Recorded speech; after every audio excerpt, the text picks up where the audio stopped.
अस्सलामुअलैकुम सामीन। 2 रबीउल अव्वल और 26 अगस्त है।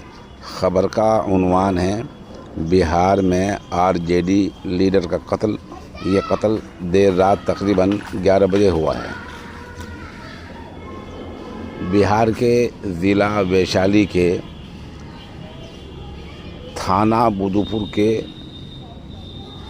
इलाका पकोली में देर रात एक दर्दनाक हादसा हो गया है। रिटायर्ड बिजली एहलकार और राष्ट्रीय जनता दल के जनरल सेक्रेटरी शिवशंकर सिंह को नामालूम बदमाशों ने गोली मारकर कत्ल कर दिया है।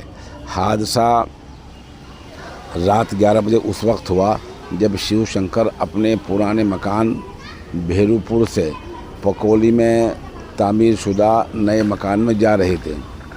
घात लगाए बैठे बदमाशों ने उन पर ताबड़तोड़ गोलियां दाग दी, जिससे मौके पर ही उनकी मौत हो गई। खबर मिलते ही पुलिस मौके पर पहुंची और पुलिस ने जाए हादसा से 4 खोल भी बरामद किए। अहले खाना कहना है कि उनसे किसी से कोई दुश्मनी नहीं थी। वहीं इस हादसे से इलाके में तनाव है और लोग कार्रवाई का मुतालबा कर रहे हैं।